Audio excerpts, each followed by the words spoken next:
Hello and welcome to today's Braceworks Essential Seminar. We're excited to have everyone here today, and we hope you're excited to take a look at Braceworks. We're going to explore how to use the Braceworks suite of commands and tools to accurately calculate and analyze structural forces of hanging rigging systems. Now, presenting today's seminar, we have Jim Woodward, our Senior Entertainment Product Specialist here at Vectorworks. Jim has over 40 years of experience in the entertainment industry. He's worked around the world on everything from concert touring to designing and producing large scale corporate events. Jim's expertise has evolved into a successful career of using Vectorworks Designer to create award winning production designs for television, film, concert, theater, and more. Now, before we begin, I'd like to cover a few housekeeping items. First, during the seminar, we're going to cover multiple topics and workflows, so we highly recommend that you do not try to follow along. It's actually best just to watch, take notes, and ask questions. Now, if you do have any questions during the seminar, we have members of our customer success team standing by to help. Now, in the GoToWebinar interface, you're going to see a questions button. Please use this button if you have any questions during today's seminar. Also, in the GoToWebinar interface, you're going to see a handouts button. Many of the example files that we're going to be showing today will be found in that handout section for download. And with that, we're ready to get started. I hope everyone enjoys today's seminar. And now let me hand it over to Jim. Hello everyone, my name is Jim from Vectorworks, and we're going to be showing you today how to use Vectorworks Spotlight rigging tools and Braceworks, the plugin for suspension analysis. We're going to show you a brief overview of the drawings we're going to use and a few tips and tricks along the way. We're going to kind of really start out with the user interface and make sure everybody knows where everything is for the tool sets and how we're working in the workspace of Spotlight or Braceworks. We are going to show you how we're using a lot of save views to go through the drawing. We're also going to go through all the menus, commands, but at any point if you have any questions or want to review some particular topics, please go to the Help Getting Started guides, and this will bring you to Vectorworks University. And if you go into Entertainment Design, you'll see a whole section on rigging, and all the topics can be reviewed here. Now, the drawing we're using is going to be an example file that we've set up that is a completed file. There's a few instances where we'll go to this and do some modifications, but this is going to be our finished example, and we're going to go through a blank file. We'll start out and recreate some of this, mainly this downstage structure, and we're going to put that into progression files. These will be available after the fact, so we'll save along the way, and you can always go back and start at any point. And then the other thing we want to mention is that we're going to be using a lot of quick key commands as we go through. Anytime you're not sure of what a quick key command is, you can always find it. For instance, the rectangle tool has a number 4. So a lot of quick key commands you're already used to: cut, copy, paste, Command D for duplicating, things like that. Also, with the difference between Windows and Macintosh, I'm obviously working on a Mac platform here today. There's very few differences between Windows and Macintosh on Vectorworks, but one thing there is some modifier keys. When I say Option drag or Option, I'm referring on the Windows machine to a control. So if, for instance, we have Option dragging, left clicking on my mouse and dragging, you'll see that I'm duplicating that. I use this process a lot when we're assembling truss. So I just want to make sure that it's clear. If I say Option and I do not mention that it is the control key, so I don't have to keep repeating that the whole time, on Windows users, please refer to that. Also, we want to make sure that we are clear on saving views and using save views. Anytime that I do set up a particular view, for instance, if I want to zoom in on an audio, I can save this by right-clicking and selecting New. Or if I have a view already and I want to update that view, I can right-click on that view and redefine. There's also ways to duplicate. So going back to our original save view, I have these set up. So we're going to be doing a lot of this.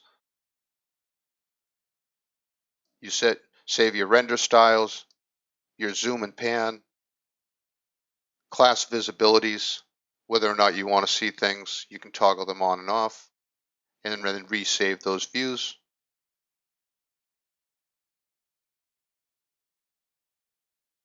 One other thing I would like to mention about views is that a lot of times I'm going to be moving around in a drawing, and I use on a numeric keypad. An extended keypad is very valuable with Vectorworks.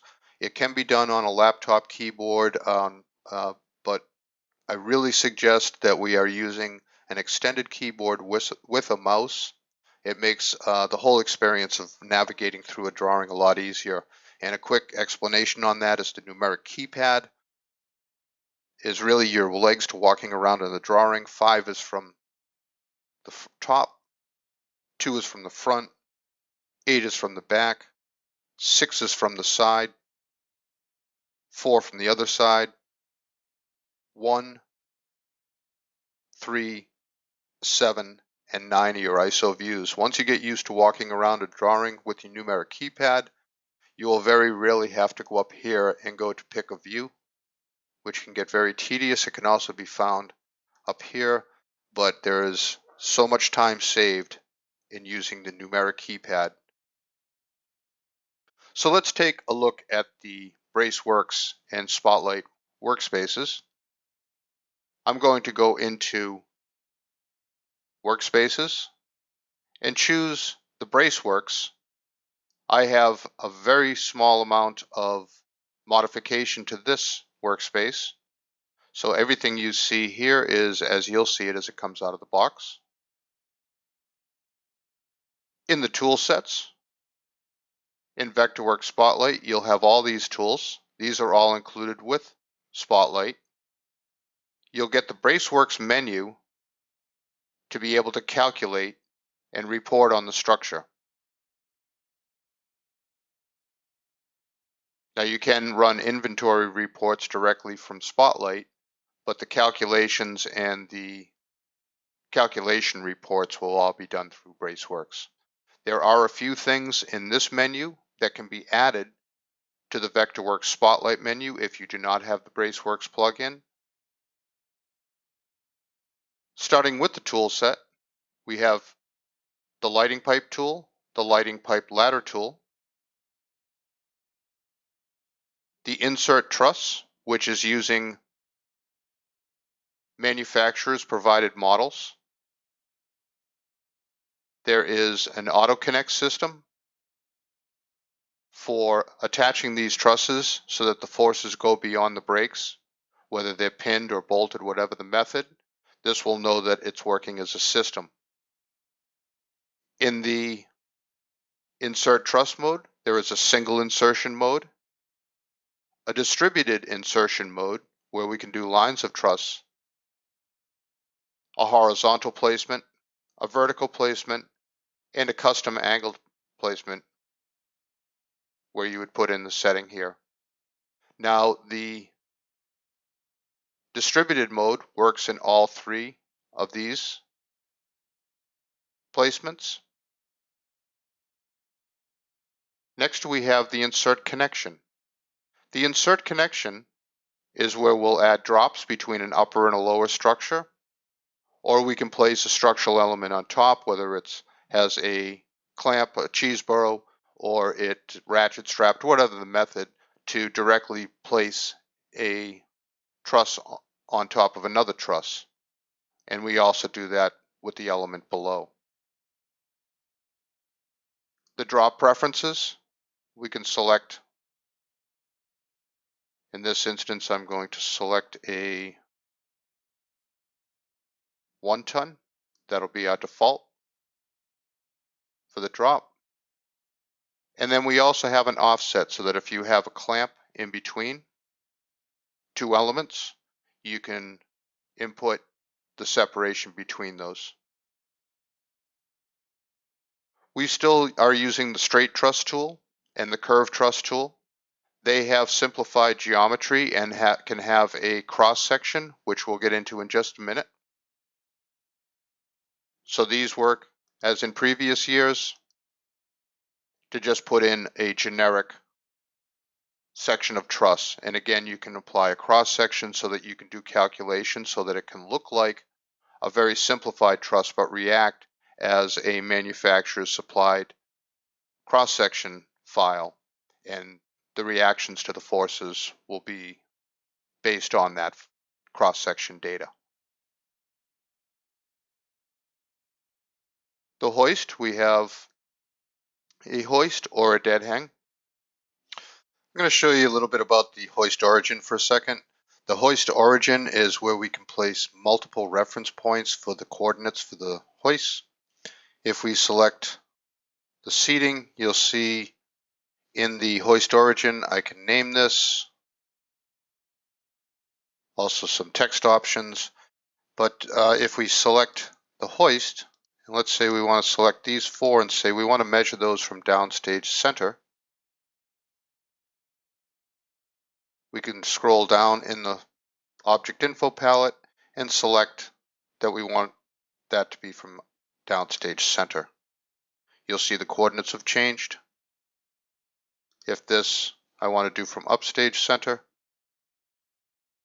you'll see now that those coordinates have changed. Selecting all, and we'll say all from downstage center. Insert load, we have two different styles of this. We have a point load and we have a distributed load. With the point load, you can, or with both modes, you can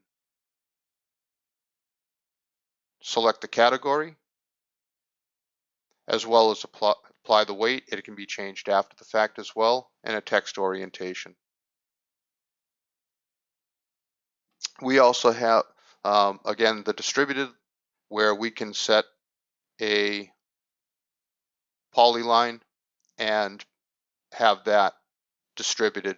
You can put the weight per linear length, or you can put it in as the total weight for the entire length, and it will do reverse calculations. There is a stage lift tool, structural member, where you can put in house beams, and you can configure those to accept bridles, and it will automatically insert a house rigging point. You can also individually put in house rigging points, such as a ballroom where you would have eye bolts. You can specify those directly. If you are inserting bridles between two beams, they will, on the first calculation, they will automatically put in an insert house rigging point at the attachment point. We have the insert bridle tool. In this instance, we have an auto insertion mode, a click insertion mode, where you define the 2 points where it'll pick it up and then it will find the common point on the truss. Or you can go in auto mode where you hover over the truss and it will automatically pick that point.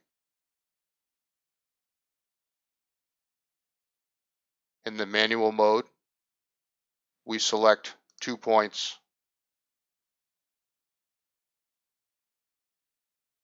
on 2 I-beams, and then it will show us where we can pick that up.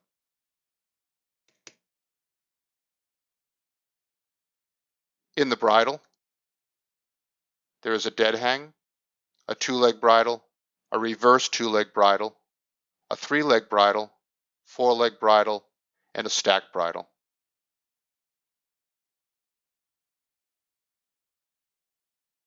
The next we have insert mother grid. This will put a spreader configuration between 2 points, and we have the ability to pick what that spreader member will be.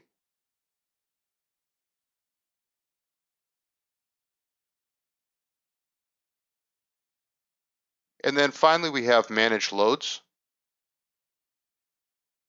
We have an attach mode, a remove mode, or a reposition, where we can take individual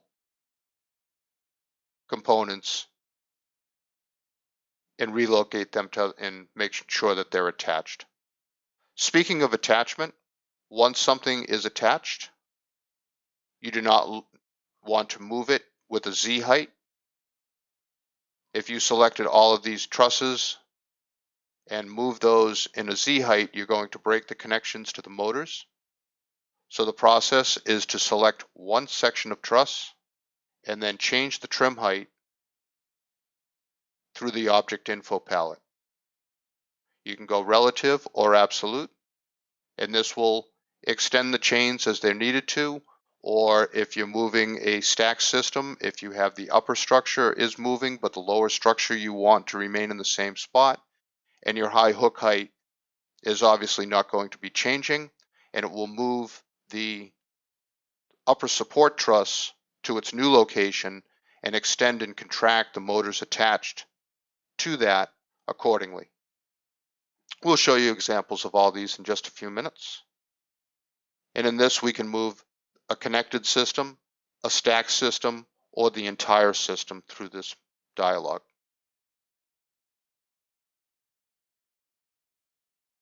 Next, we're going to move into the Spotlight menu. In the Spotlight menu, we will have the hoist. We can refresh all hoist, select all hoist, assign origin to selected hoist, set hoist number and dimension display, specify selected load trims, set selected load trims, set selected high hook height, and set individual high hook height. Next, in the rigging menu, we have two options to replace truss. The first option is to replace the configuration of what lengths a truss is, while remaining the same style and manufacturer of truss, or we have a replace truss type where you can select a different manufacturer, insert house rigging point at selection, an option to manage the bridle parts. We'll get in full detail of this later. Braceworks preferences, bridle preferences, and create bridle assembly diagrams. Now, if you have purchased the Braceworks plugin, you will have the Braceworks menu added. You'll have four options of calculating, one to select all objects through all layers. The next is calculating load combinations. You can assign combinations to say, such as this position, so that you don't have to go and actually select those objects and use calculate visible or calculate selection. Calculate visible will be everything that is visible in the drawing. So any classes and layers that are turned on or off will apply for that. Or if I just select one truss, I can then calculate just that selection.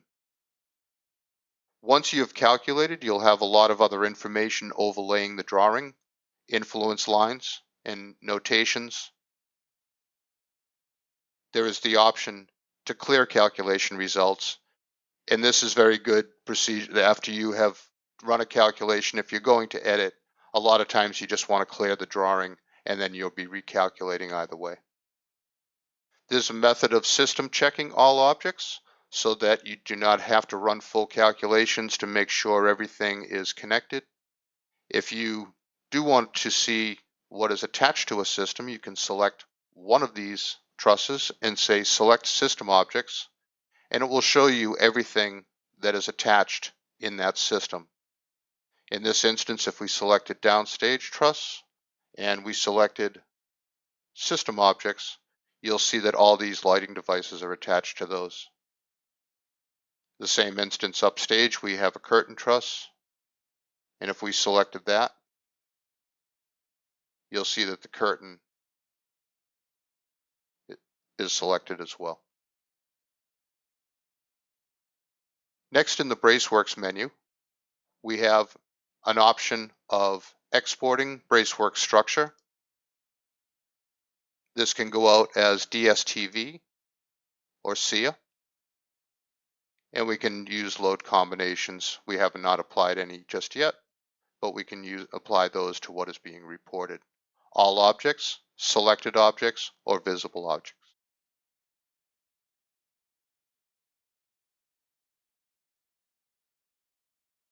The next section, we have a create calculation report. We'll be running the report at the end of this demonstration.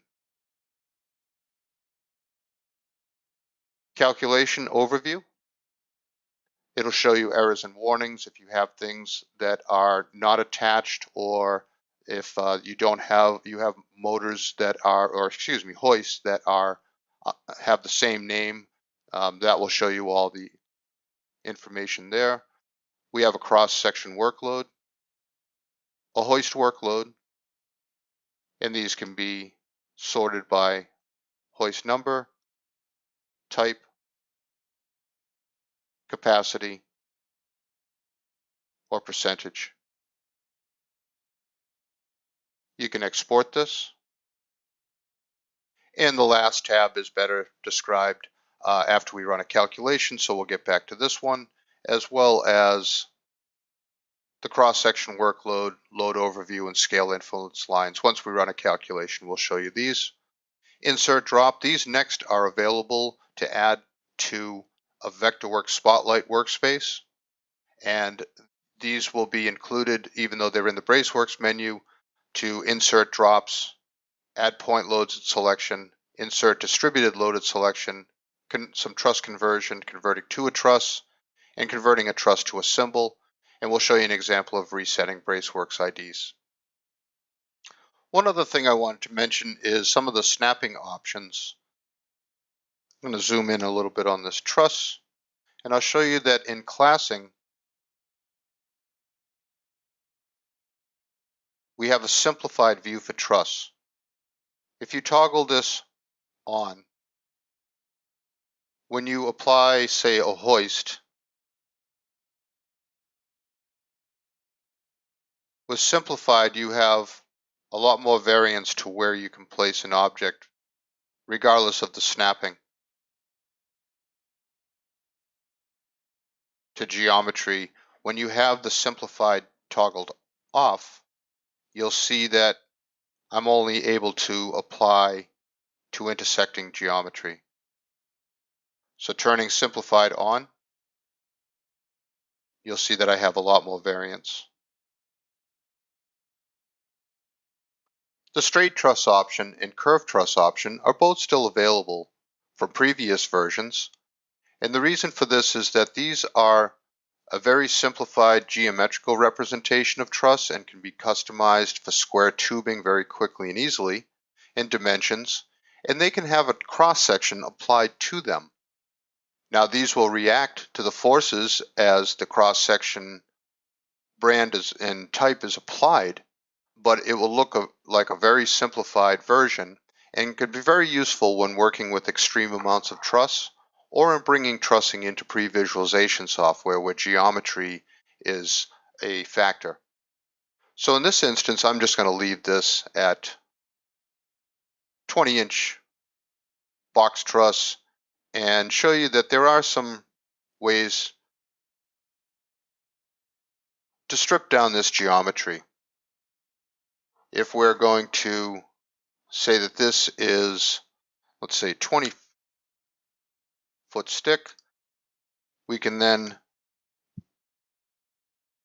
zooming in just a little bit, show that we can change the profile of this from square tubing to round. But if we want to keep the polygon count way down, we can also do a few other tricks of going in, and we can select pre-rig. We'll go to double and then go back to none, and that's a trick for cutting out the top and bottom geometry. We can also say that that was a little tighter spacing of the ladders. And then if we would like to select a cross section to apply to that, we can apply a certain brand of truss,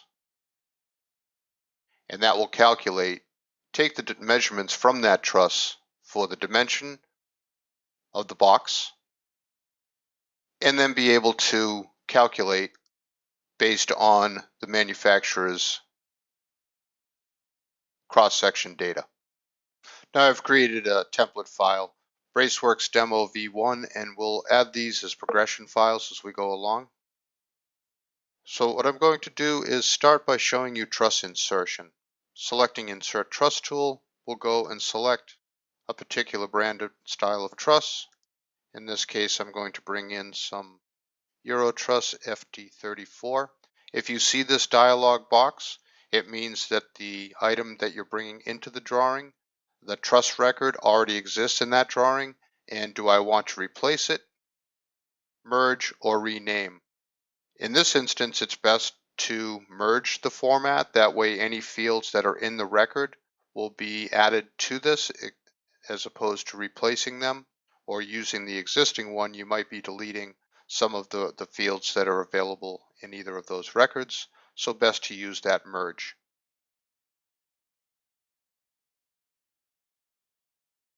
As you see dragging these, I have the auto connect toggled on. I'm in the single insertion. And after we make a connection, you'll see that I can no longer place anything in between.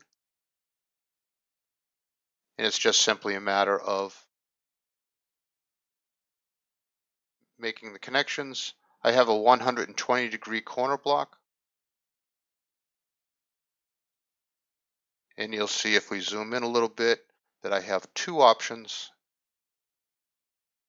When I insert a new truss, or another option is to use an existing truss, I'm holding down the Option key on a Macintosh.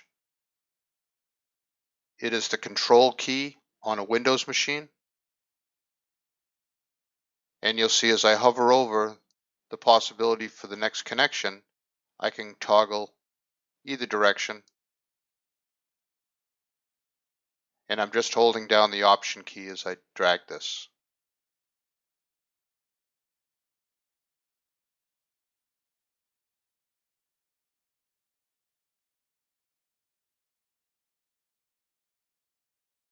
Once I complete that section,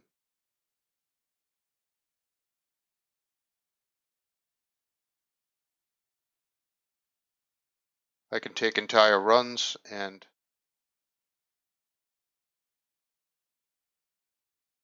snap those.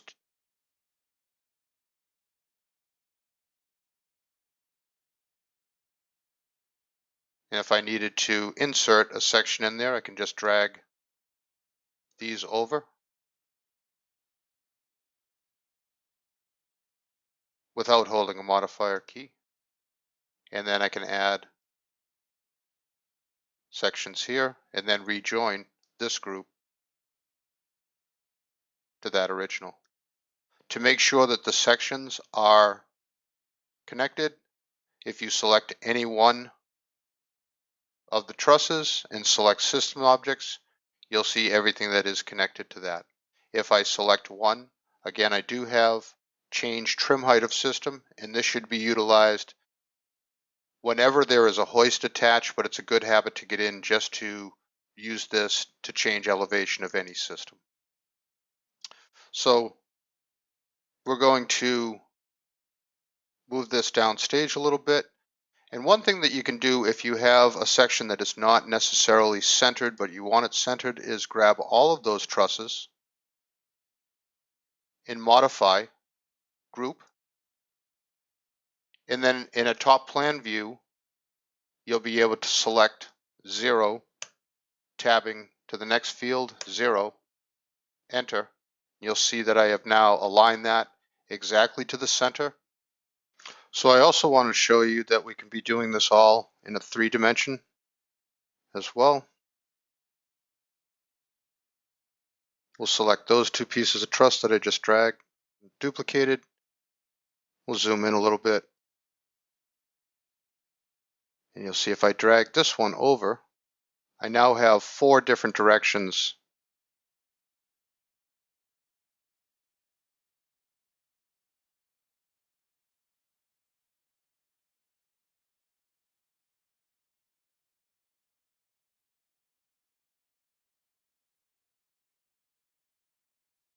Here's a few examples of hinges. Let's start by taking this section and dragging that. and we're going to go into our insert truss. We're going to select corner bookend hinge, and we'll attach it here.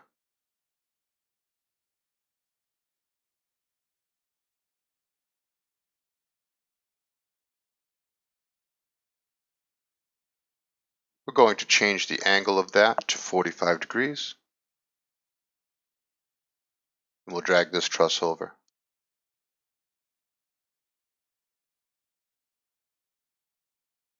Option dragging.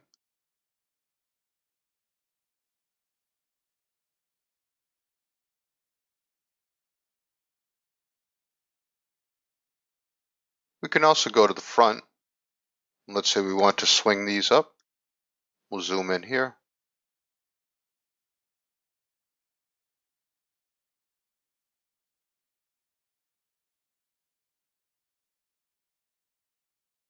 We'll use the angle -38.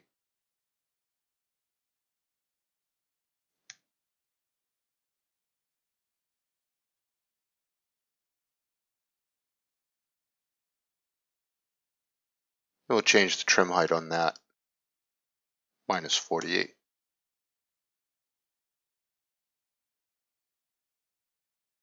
Now let's create a superstructure and some underhung trusses. And we're going to select some Euro truss structural TT. So we're going to go into our insert truss.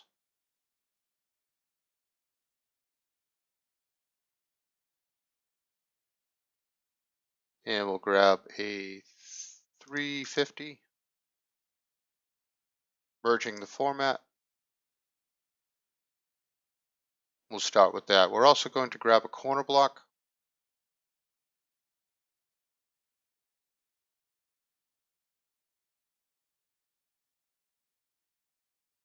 And I'm just going to put that off to the side for right now. So we want 6 sections of this truss. We can use the insert truss mode. And from this point on, we can go to our file to find the open file to find these. Couple of options of doing a straight line of truss. I can do connections from the center, working out that way, and then option dragging them over to complete the other side so that I have this symmetrical to the center line. I can also insert truss with the linear.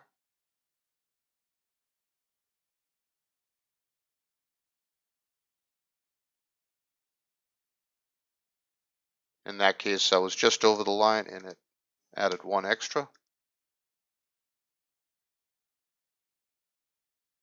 We can also do this from a front view. You'll see in the insert connection that I have the option to do towers. In this instance, I might want to select a different style of truss. And I can use the linear mode or single mode in the vertical.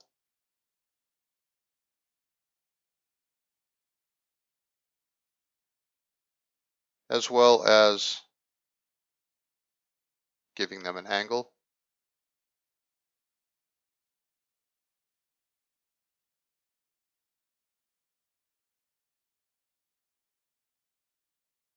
So there's a few ways of inserting truss.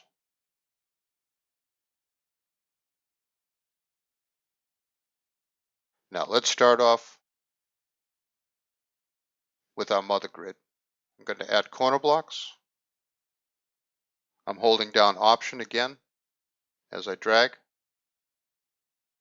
We'll take one from each section as I'm option dragging these. I can then grab all of this and duplicating this for the bottom run. You'll see as I hover over just slightly to either side that I have the auto connect indicator from left to right. And then I'm going to select this truss and we're going to change the trim height to 54 feet. We did have the option when we changed that trim height of a connected, stacked, or the entire system, and whether we do it absolute or relative.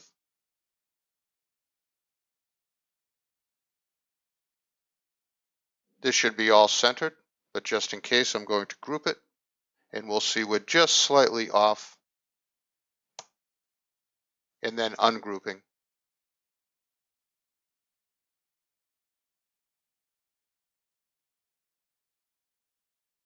Now I don't need that corner block. The next thing I'm going to do is to insert the lower structure. I can set this by the trim height. Since there are no motors connected, I can say that this is at 36 feet, which is where I want it. I'm going to rotate this, Command L,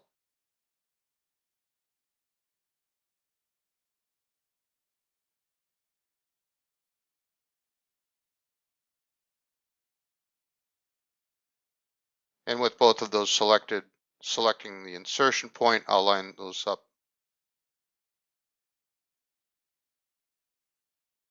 to the internal origin and then slide them over roughly in the middle of each of those sections. And then we're going to insert a load on each end of these. You'll see as I hover over that when I see the auto connect indicator, I can be on either cord, but I want to make sure that I see that auto connect line. We'll put one on that cord. We'll zoom out just a little bit and option dragging that down. I'll put one in the center and then one more on the other cord. So now we have each of these sticks. I'm going to zoom in a little bit to those. I'm going to change to a side view and show you that we can now freely rotate using the rotate tool. I'm going to select the center of the top cord as its point of rotation. As I'm dragging this, I can hit tab and we can put in a definitive angle. So I'm going to say minus 15 degrees. And then we hit enter to complete the task.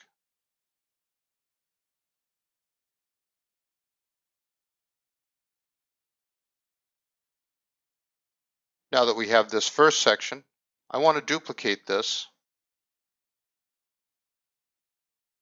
and create 3 more sticks. Now there's a couple of ways of doing this.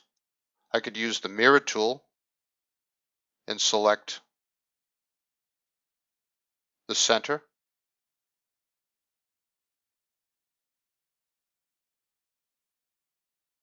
Undoing that, I can show you the move by points tool, and if I need 3 more of these, I could say number of duplicates 3, and in this I want to use a distribute mode, and I want to tell it that I want the spacing from here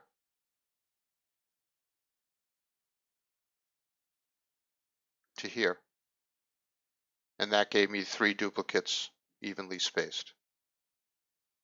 Another way to do that would be to use in the duplicate array,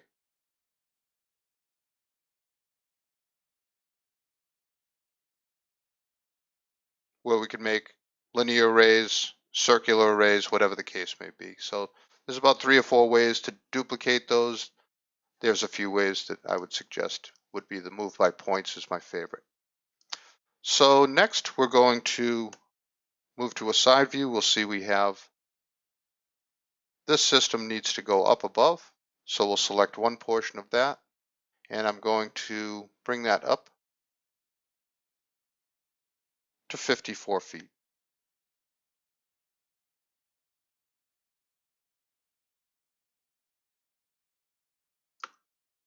If I zoom in on this, it's a good time to Save, and we'll save this as V2.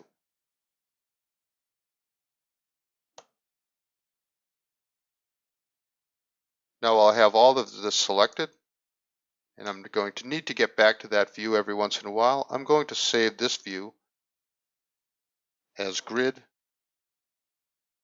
overhead.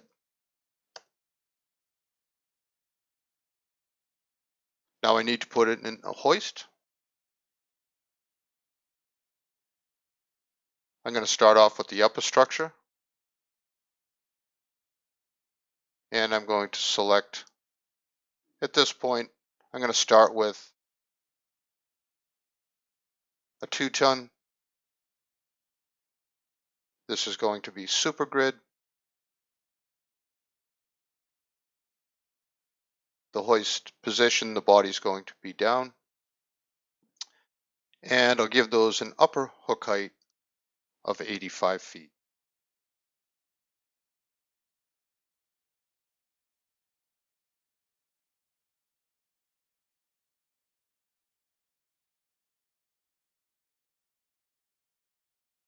Clicking on each of the corner blocks and one in the center.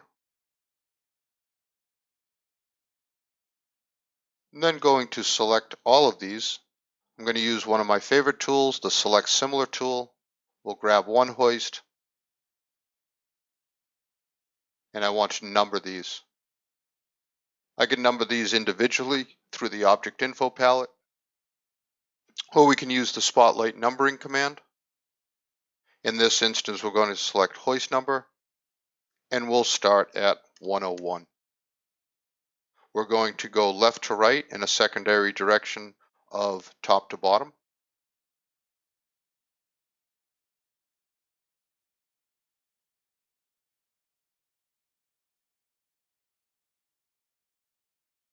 Next, I'm going to need to insert the drops, the connections in between the upper and the lower structure.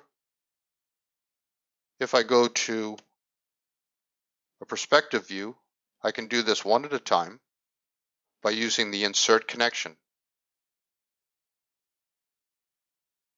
Now there are 3 modes to this: the insert drop, which I'm going to use now. We also have a structural element on top or a structural element on bottom, which in order of selection, if I selected that mode to select the first truss, and then it'll show me any direct connection. In this instance, it's going to move this truss. It's going to insert a drop. In the second selection, this instance would stack this truss to the bottom of this. This would place this truss to the top of the grid. I'm going to use the insert drop. You'll see wherever we click, wherever I highlight, it won't highlight any of the truss because there is no possible connection.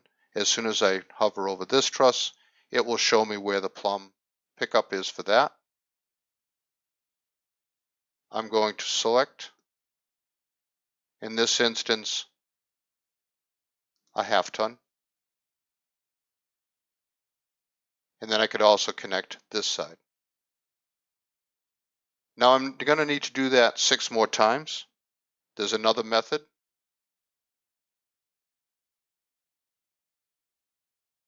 If we slide that over just a little bit, we'll see if we delete these first 2, and I'm going to select all truss with my Select Similar tool.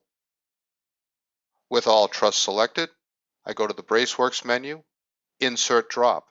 This is a function that is capable in Vectorworks Spotlight. You would need to add this Insert Drop to your Spotlight menu through the Workspace Editor.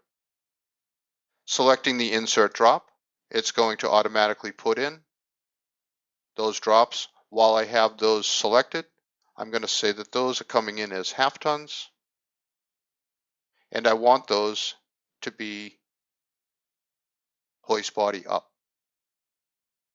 With all those selected, I'm going to go to a top plan view. . .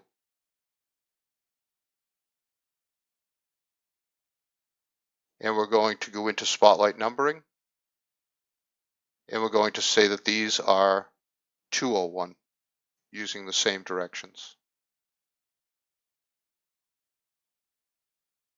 So now I have these selected.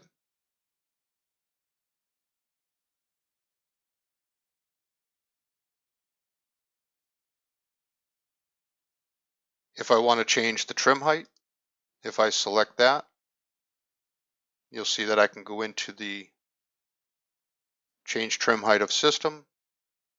And this I want to be doing in the connected. And we're going to go relative plus 24 or plus 36. You'll see that move, these motors contracted, the mother grid stayed where it was, and the fixtures moved along with the truss. We'll do the same to this one. And then we'll drop these minus 36. We'll select that one more time, minus 36.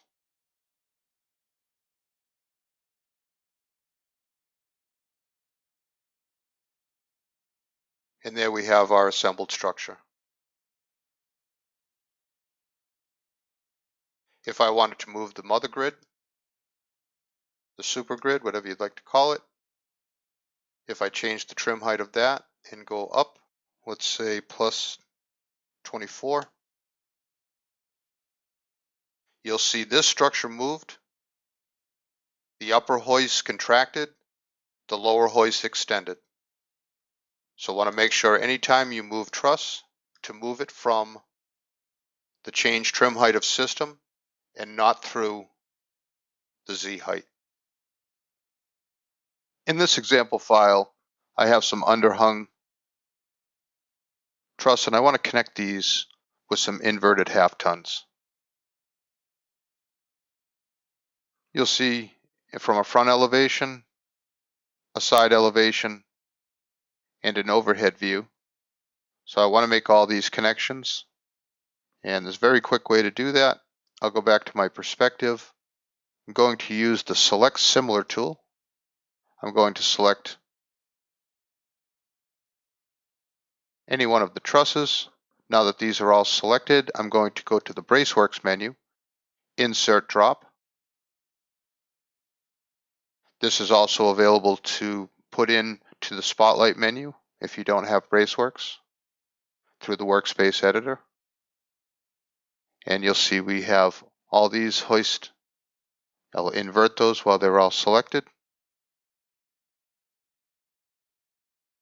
And going to a top view, I'm going to use the Spotlight numbering. With the hoist selected, I'm going to start at number 201.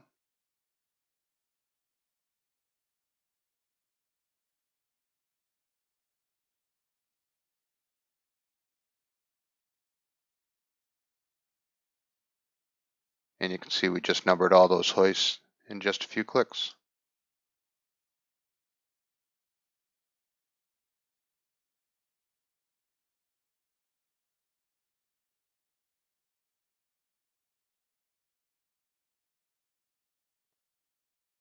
So let's save this as V4.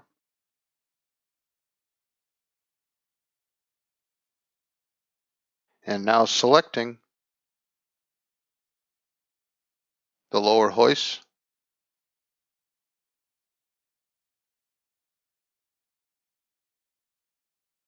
going to a top plan view. I'm going to number these, Spotlight numbering. We'll start at 201.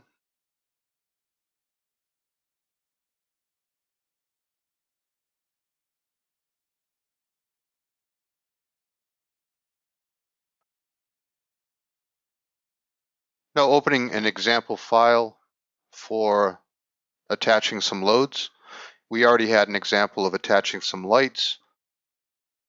Looking at this from a front perspective, we have a single stick with 2 tons already attached and numbered.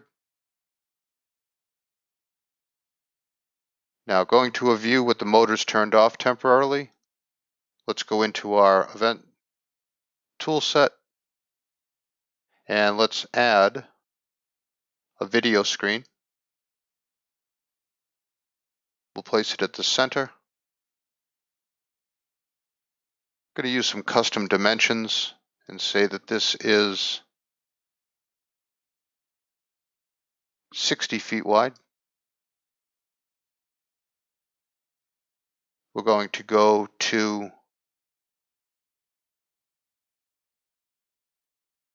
our calculations and distributed weight. We're going to say that is 140 pounds per running foot.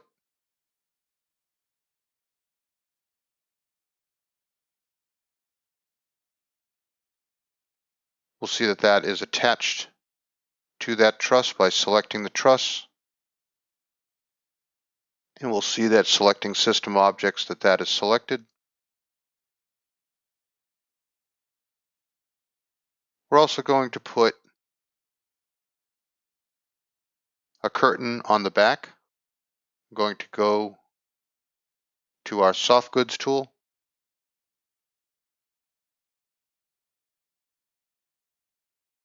Starting on the upstage cord.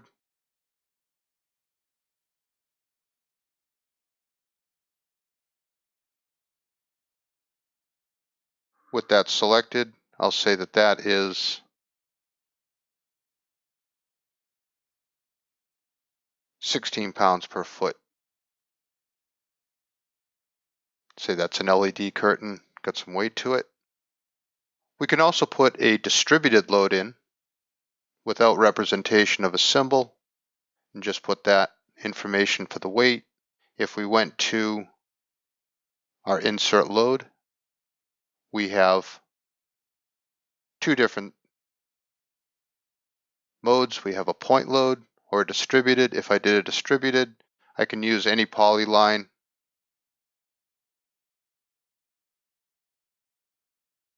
Double clicking. That was a little off, but I won't worry about it. And you'll see we have that representation. I can put the weight in either a distributed weight and it will run the calculation to the total weight, or I can put the total weight in.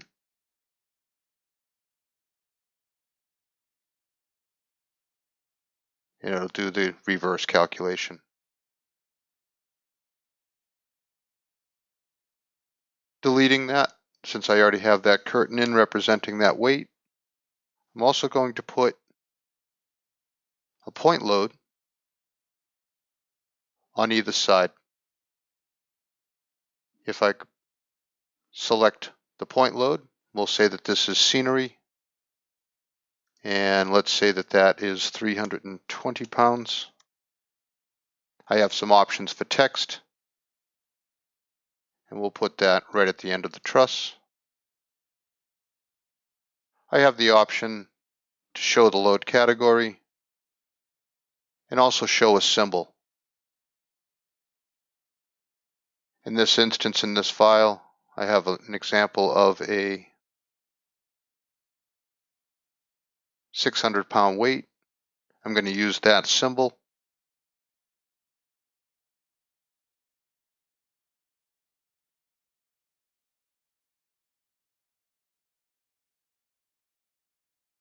So we have the curtain, the LED screen, and this weight. We'll go to our overhead, toggle back on our 2 tons that we've already put in here. Now going to our grid overhead, we're ready to run our first calculation. Before I do, I want to go over a little bit about the display and how we're going to see the data for the hoist. I'm going to run the first calculation. We're going to select that portion of the system and we'll calculate the selection. You'll see we have no errors and warnings. We have a cross-section workload and a hoist workload. We can sort those by hoist number, capacity, or percentage of capacity used in the tab for the analysis. We'll come back to this in more detail in just a second, but I want to show you how we're going to show the influence lines. They're grouped into classing, and in that saved view, I had that classing turned off. I'm going to select all the influence lines, including the workload. The workload is the heat map for both hoist and trussing, and that what label we want to, information we want to show in the hoist label. I'm going to show the dimension, the hoist type, the load trim, the measure from, and the total point load.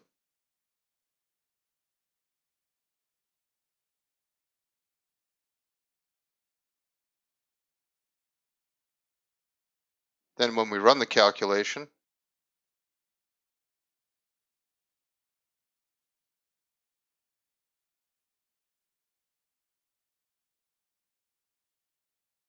we'll see the data on the label. Now in this instance, if I select one of the hoists and go to the Object Info palette, and at the bottom you'll see Set Hoist Data Display. There are 63 fields to choose from of which ones you want. And in this instance, I'm going to select hoist type, my total chain length, my total point load, and where it's measured from. I'm going to select a label font size and a data font size, and I'm going to select all hoists, and any new hoists I make will assign these to the new hoists. You'll see these have changed.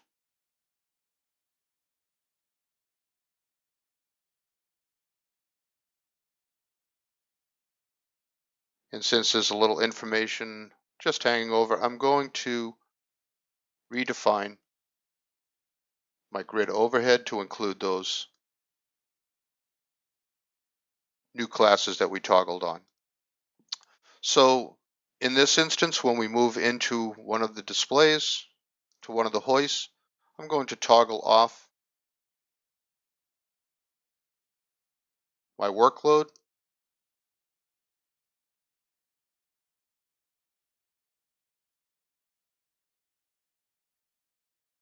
and select just one hoist. And you'll see I have these two control handles, and I can move the data display around as well as the dimension. Now some options on this, since I have fixtures right beside them, I can actually do this numerically or toggle them on and off. In this instance, I'm not showing my data display for the labels. I can toggle those on. If I refresh the hoist,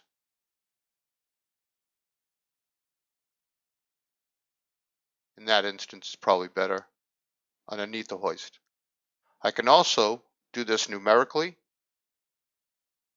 in my data display X and Y coordinate. This is now centered 0 to the motor, and I can say I want this minus 11 inches. So I can move those both numerically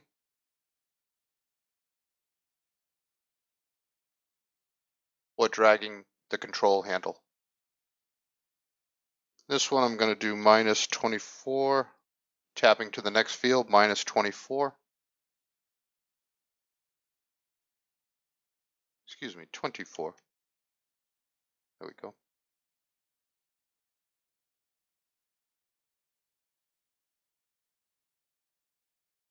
So anywhere there's two data displays, I'm going to use the Select Similar tool,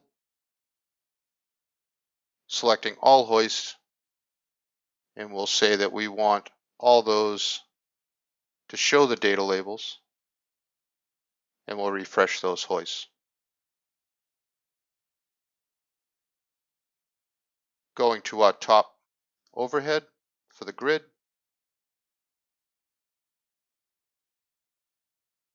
Now we can toggle on and off our influence lines. And in this instance, if I want to see only deflection,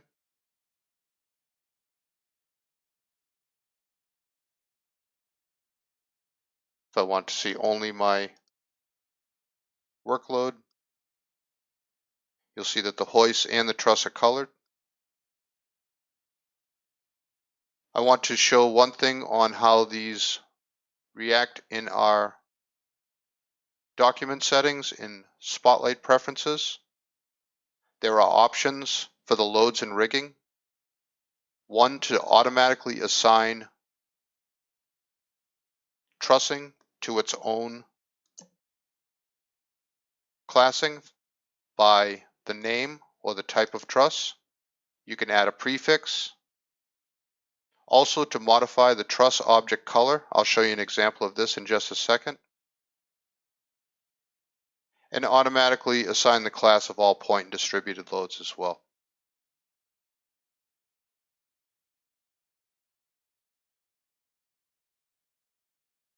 Now in braceworks preferences, found under Spotlight in the rigging menu, in our calculations, right now we have temporary safety factors applied to the temporary loads and to the permanent loads. We can also assign factors to any of the categories. So if we assign anything to the lighting category and give it a 0.125, it's going to add 25% to the calculation. And if you want to start from any of the standards, there's the Eurocode static, Eurocode dynamic. You can use those as a starting point and then go to custom. In this instance, if we had a lighting system, some lighting truss that was going to have people walking on it, you might increase the safety load for that to make sure that if multiple people step near the same motor and any of the inertia applied, that we take that into consideration in the safety factor. We have some generic cable flat fare to add to trussing and piping. And then the calculation settings, I have an example of these that's easy to show. I would like to just open up a separate document for these. So we'll come back to this in just a second. We also have a maximum allowable deflection and a geometric accuracy when we're trying to place trussing on top of each other or moving things around, of how close we get to a truss before it will show that auto connect indication.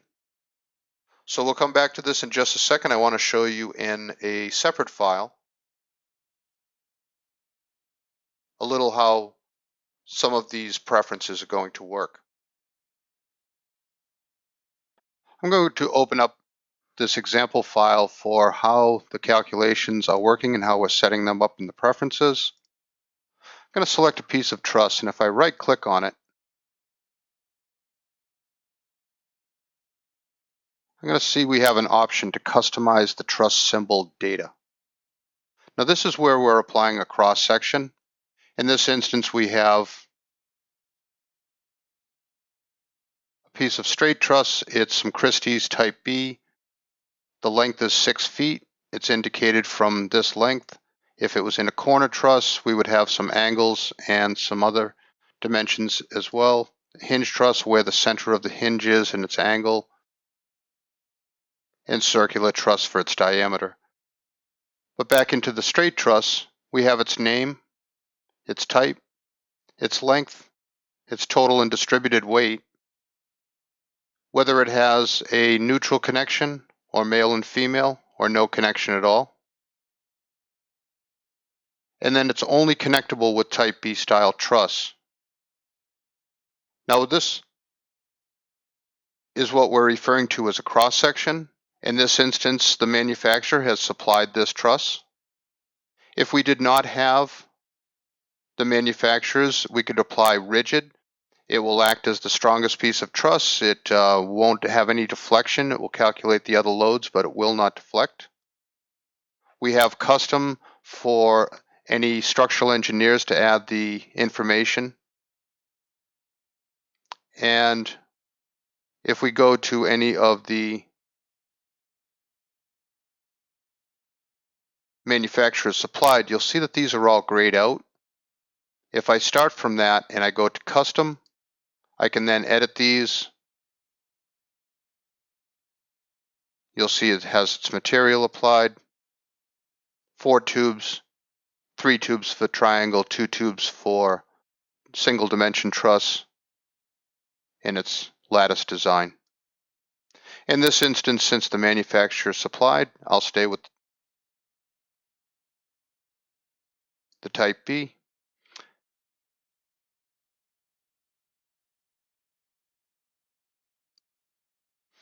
Now going back to our example file, we saw in the preferences we had a few calculation settings that I wanted to refer back to. These are how these are going to be working. In second order analysis, if you have one motor that goes slack, it will cause other motors to be affected, and anytime other motors are affected, it will fail the system. If you have this checked off and you have a motor that fails, it won't interrupt the rest of the system's calculations. The second one, compensate drops. This is a good example to show you from the front. We've set up a data tag from the dimension and note toolset.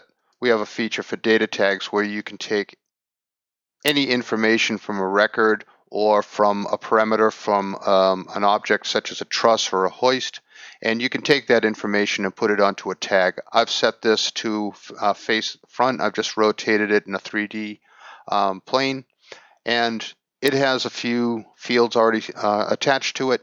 We have the hoist number, what type of hoist it is, where it's measured from, its XY coordinate, but most importantly at the bottom we have a hoist chain shorten and the total load on the point.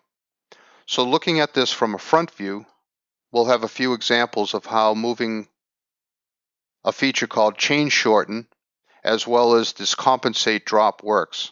Now if I go into Spotlight in rigging and braceworks preferences, we're going to see we have this compensate drop.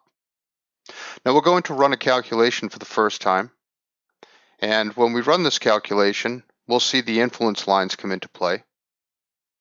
So let's calculate this system. You'll see once we do, we have no errors and warnings. Everything's connected properly. We have a cross-section workload with nothing. 69% is our maximum there.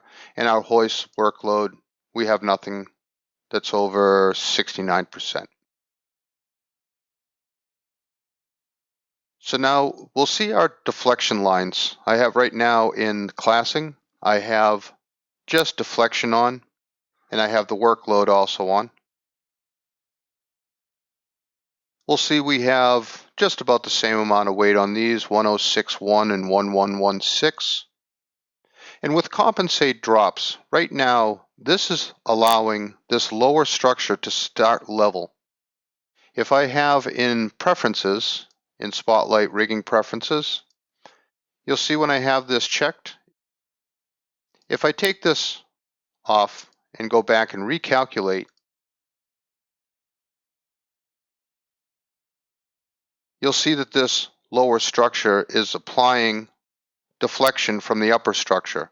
So compensate drops is going to start this lower structure in its hoist already balanced to where there's no deflection to the lower structure. Now in this instance, I'm going to click this motor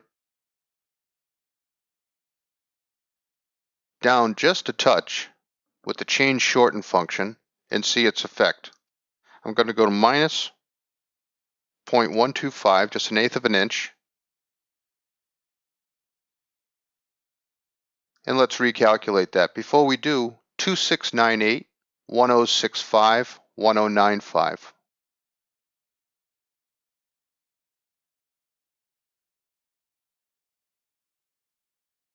2607, 1041, 1071.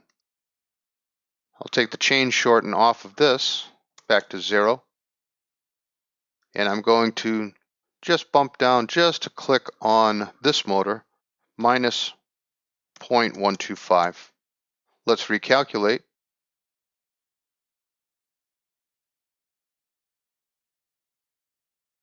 And we'll see the effects of deflection where this is 842, 12.9, 1292.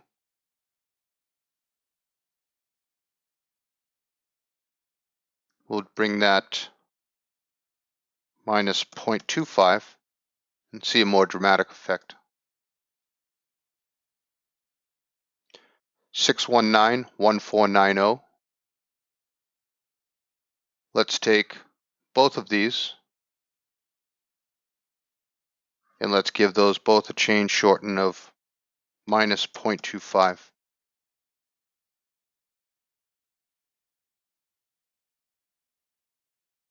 2602, 1014, 1044.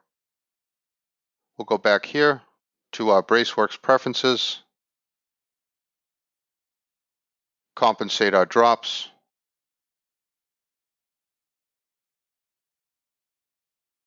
recalculate.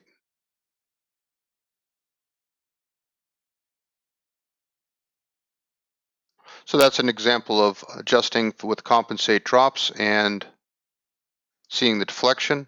There's also another choice if you want to select with the select similar tool that you can grab all these. You have a few options if you want to increase the size of that. A little easier to see.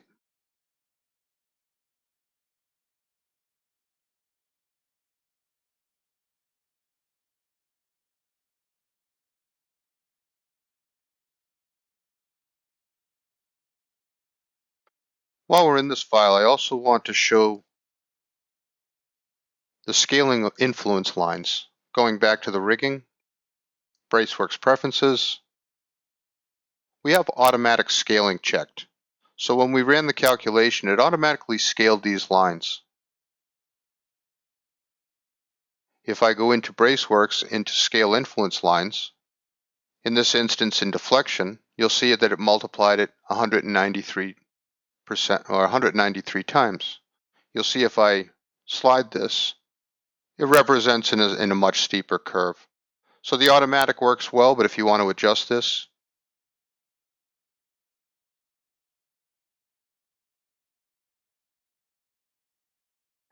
so looking at our classing, I'm going to toggle on all of our influence lines and toggle off our workload.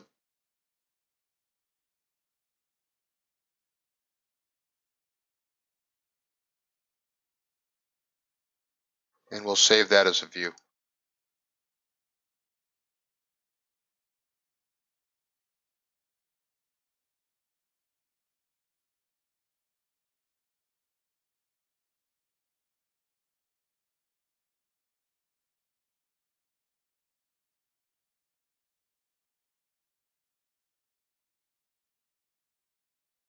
Right here we have simplified truss turned on. We'll turn that off. I've opened up a file to show an example for bridles. It's a little simpler and just a single truss, but we're going to show you how to insert a structural member. We're just going to put 2 of these. I'm going to set those at 85 feet. And I'm going to duplicate that. And then I'm going to move that minus 20.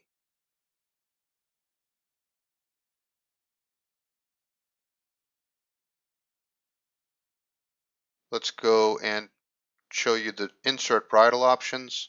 As we mentioned before, we have an auto insertion and a click on 3 points to insert, a dead hang, a 2-leg, a reversed, a 3-leg, 4-leg, and a stacked.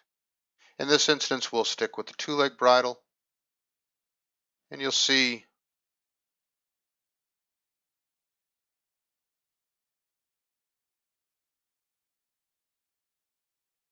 put these in, center.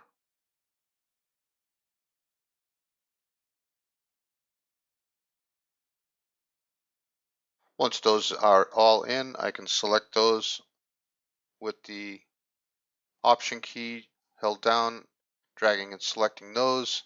Can use the Command equal for the align and distribute. I'm going to distribute the spacing.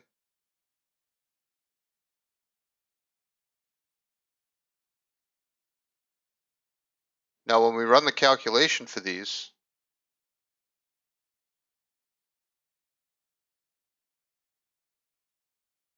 you'll see that this automatically has put in these house points. If I remove that structure, a little clearer. So that's what it's calculating on. The structural member is in place to give it reference, and once the calculation is run, it puts in these house rigging points, which you'll then be able to measure the forces on those. Once you select one of these, you can change its graphic attributes, text size smaller, but the main thing is that we can determine its allowable force. So pulling side to side, there's no force on the X. There's slight force on the Y since it's not a very angled bridle, and then its allowable force on its down leg. Now with these selected,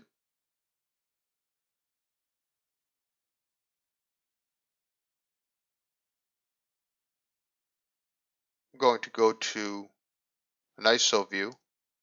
With my select similar tool, I'll select all bridles. In this instance, I want to say the apex is a little higher up. Let's say we want that at 48 feet. And we also want to replace the down leg with the hoist.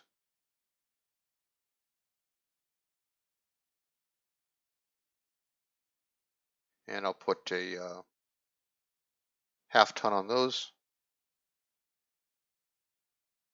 And then I can still move this around in the same fashion. Change trim height if we want to go relative up 36.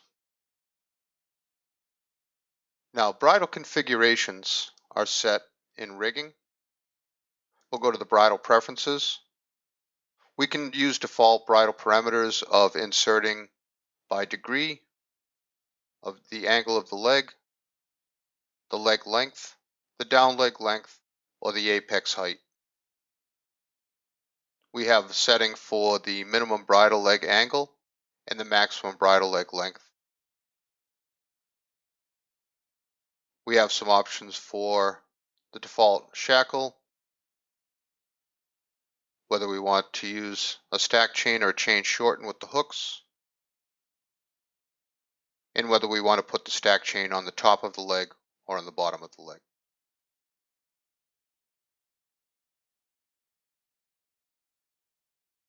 Managing bridle parts. We use this as what are available. If I say that I don't want to be including any of these metric in our components, toggle these off by selecting one of the bridles. We can select bridle configuration, and here we can tell it's what it's made up of. So if I remove that, it's going to tell me my part's length. If I select leg 1,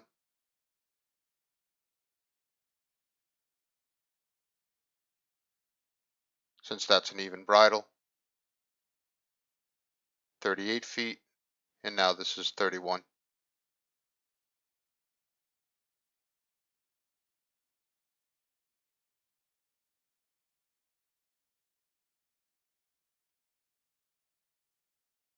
We have some options for the basket.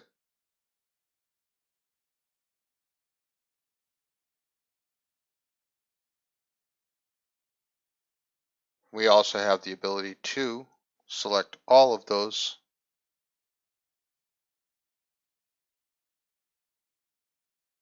and show simple, but we can actually show the components.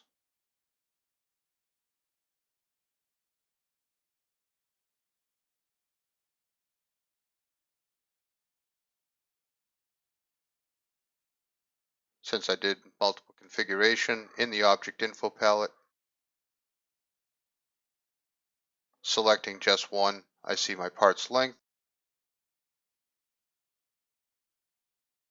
and I'm going to delete these, delete that bridle and that center hoist, recalculate, and other than numbering those hoists, that's all set to go. So there's some bridles. The last thing we want to do on bridles,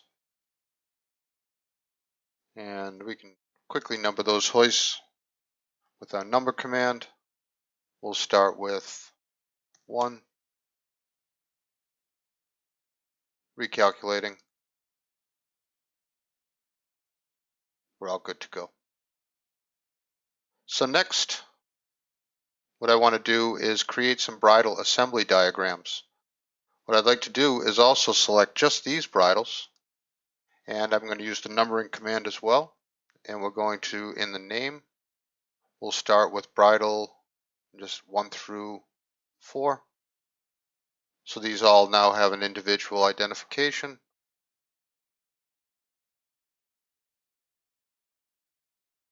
Yeah, I think we did 41 through 44. So now what we would like to do is select all of these bridles. Again, with my select similar tool, I'm going to go into rigging and create bridle assembly diagrams. Now in this instance, I'm going to do 2 columns. I'm just going to create a new sheet layer, and we'll call this, I think I probably already have one there, but we'll call this bridles 2.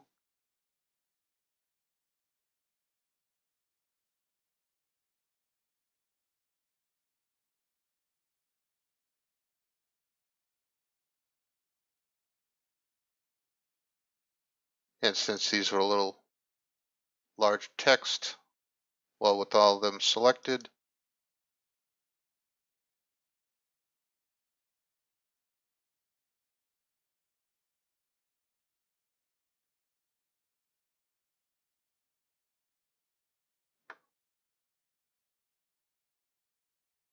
there's an example of multiple.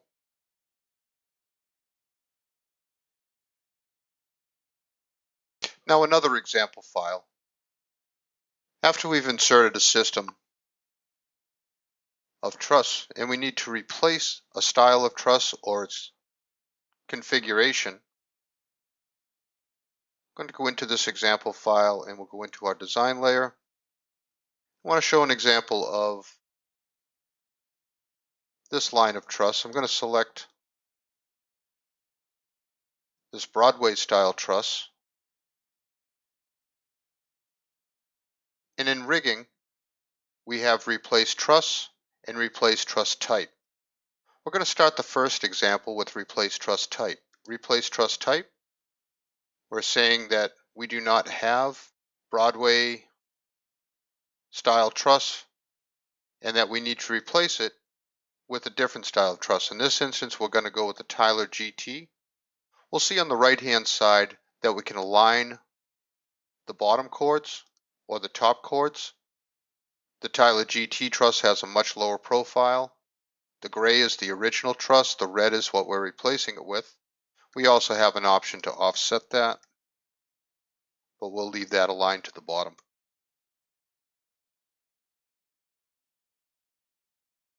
We hit OK, we can see that this was replaced with the new style truss.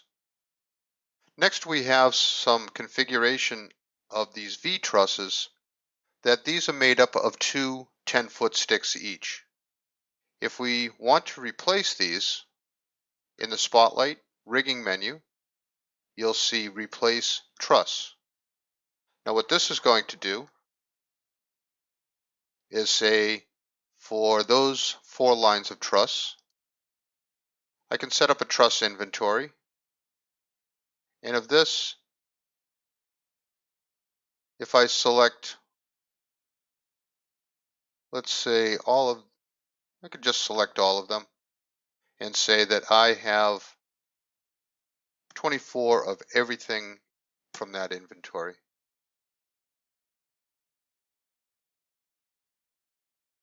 Now selecting these, I'm going to replace truss configuration. I also have the ability here to change the name of these lines of trusses in the systems. I've already marked these systems accordingly. So replacing truss configuration, if I look and to see that I have a current length of 20 feet and it's comprised of, if I scroll over, two 10-footers. If I scroll here and take out the two 10s, replace that with 0, you'll see I have a difference of minus 20 feet since I took those out. And I'm going to put into here, not 8-footers, excuse me, 5-footers. And we're going to do 4 of the 5s. We'll see that will make the same length as the original configuration. Hit OK. And we'll now see that those trusses were replaced with 4 5-footers instead of 2 10s. So that's an example of replace truss and replace truss type. Now quickly creating a presentation from this design, I'm going to create some sheets. We're going to go into View, Create Viewport,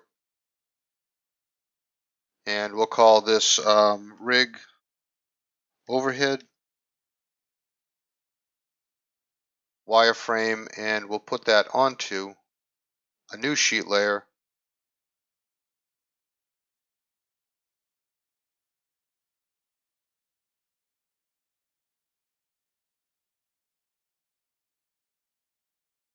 Now if we zoom out, we'll see that this is paper scale 1:1.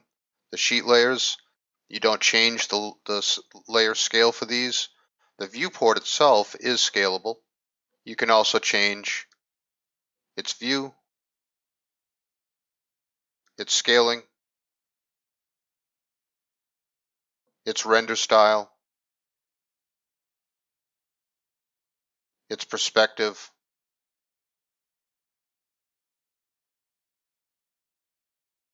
If it's OpenGL, you'll see a highlight around the border of the viewport. That means it needs to be updated. You can update all viewports through the View menu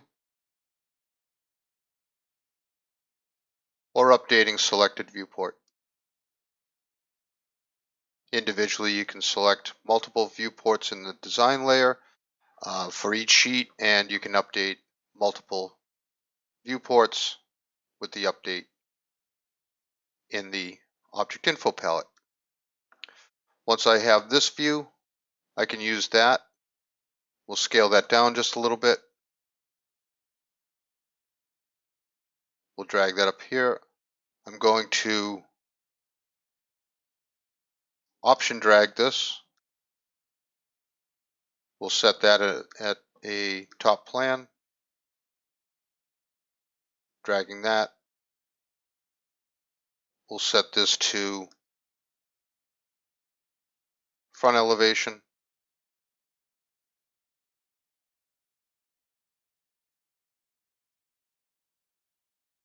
If we right click on this, we can edit the crop. We can put any polyline to crop that.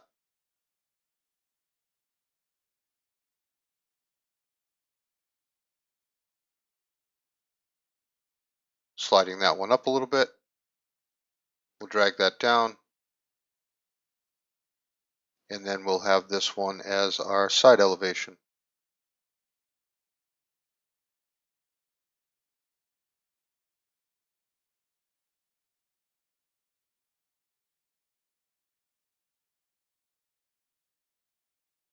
Dimensions and notes, we could put a drawing border in.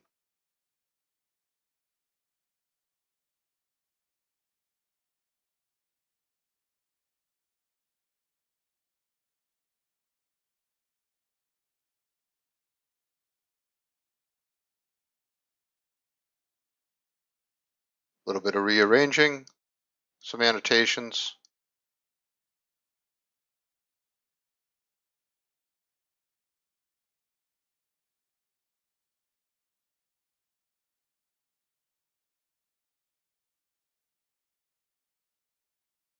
And since those two need to be updated, we can then use this sheet to duplicate. And then on the second, we could use this to viewport and just changing its scaling.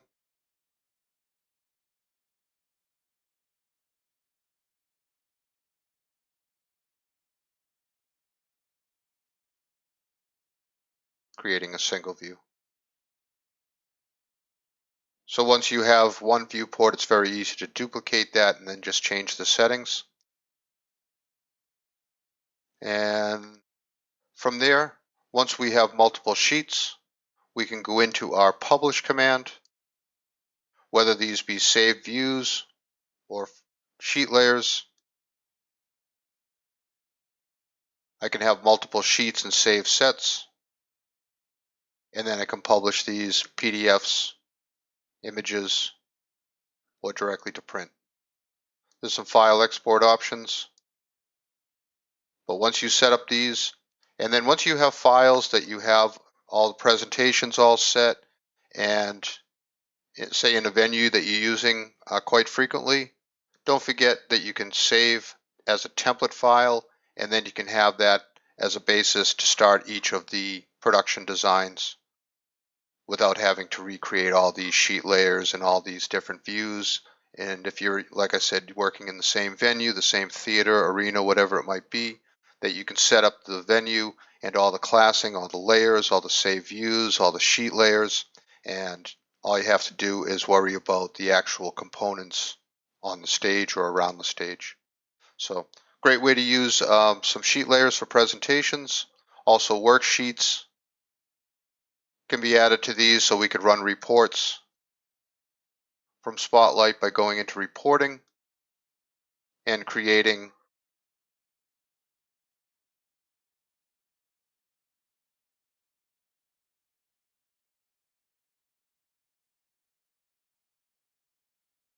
from our hoist record, and then we could add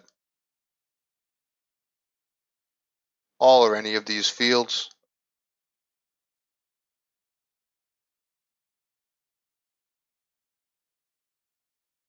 And then place this report on a drawing.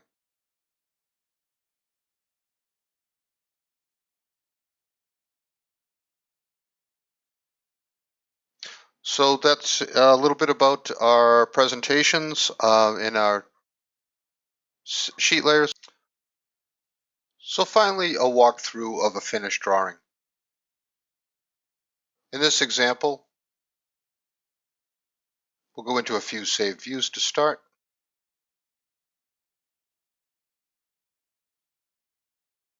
Here's where I've set up for some audio. A couple of other things that we didn't touch upon. I'll touch upon the audio real quick here. One of the features that we added this year was that we used to only have one support for an audio bumper in the middle for the array. Now we have the choice of when we put in an audio that we can configure, if we show the rigging guides, that we can have one, two, or multiple hoists. In this instance, I'll stay with two. The upstage motor I'm going to select here, and you'll see the auto connect. I can slide along this line, and we'll put that all the way at the back. And same thing, we'll put this all the way towards the front of the bumper.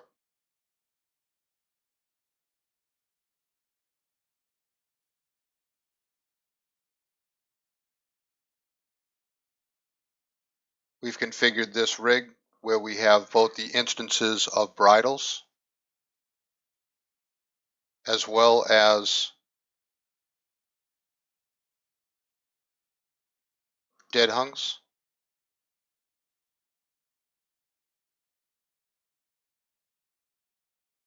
So by having two separate layers, we have this configured to calculate bridles or dead hung.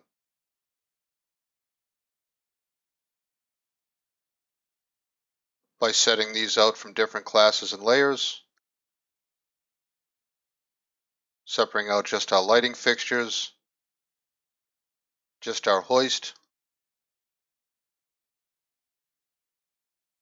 This is what needs to be hung from the house grid. All hoists, toggling off the set. All truss and fixtures. The two set up for bridles.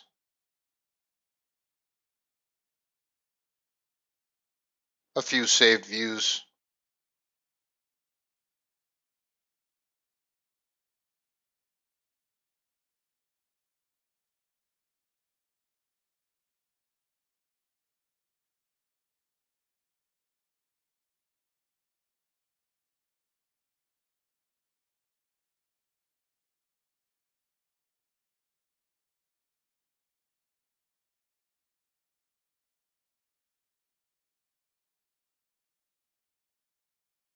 The automation hoists.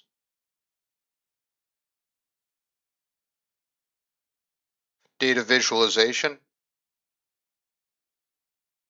where we're able to apply,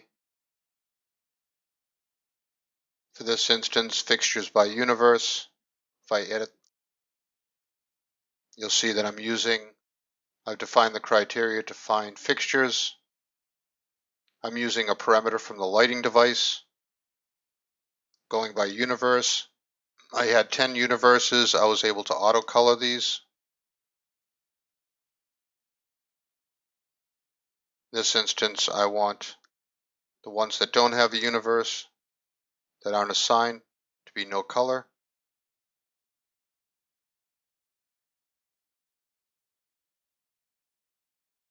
If I go fixtures by type,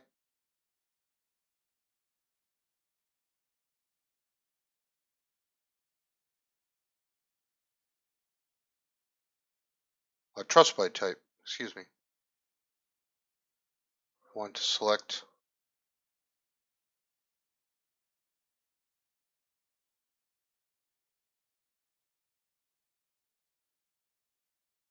if I go to my truss,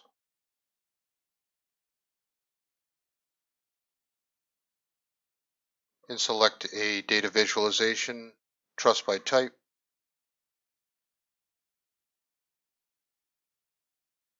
In a viewport, I'll have a legend.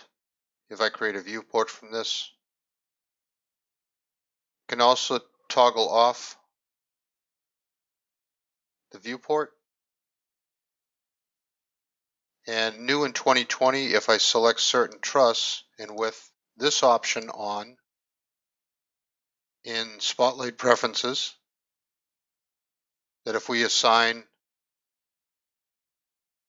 modify truss object color, that I can modify this directly. I don't have to go into any symbols to modify color of a truss. If I want to just simply select all that truss, I can go directly to the object info palette and colorize that truss.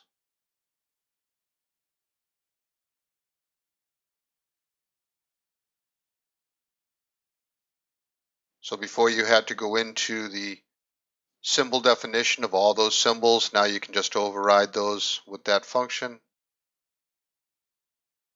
and colorize all your trussing.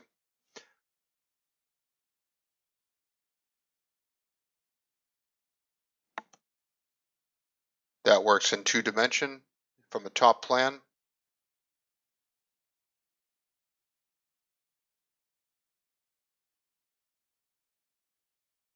So toggling off data visualization,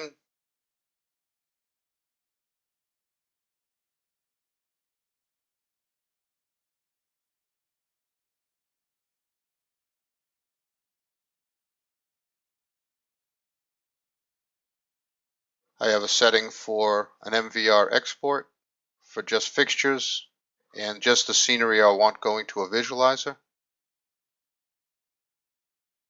We showed you some audio views, left and right.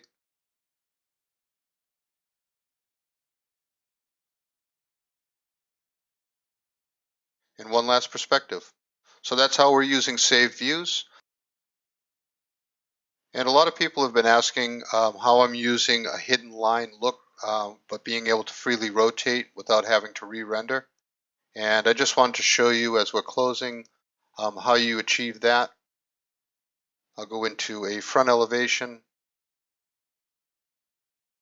into a perspective, and you go into View, under Rendering. This is in OpenGL, and I want to toggle off Use Textures. And if I toggle off Use Colors, I'll have a completely black and white line drawing. It takes just a little bit of time if you toggle these on and off. So if you don't see results right away, just give it a second. And then I'm drawing edges, hitting OK. One other thing I like to do when working in this render mode is to go in and change your ambient lighting to full. I like ambient occlusion, and this gives you hidden line rendering effect, but having the ability to rotate like OpenGL. We much appreciate spending time here today. A couple of other things we want to mention before we leave, that the Getting Started guides, again, are the best place to go to learn any of this at your own pace. Learning the basics, freeform modeling, and of course entertainment design. We have our other product now included with 2020, 2 universes of vision, and new this year was ConnectCAD and for systems integration and signal flow documentation. So anything that you need to know for this course, you can find in the entertainment design, and you'll find that under the rigging. So just about everything that we went through today, you'll find here.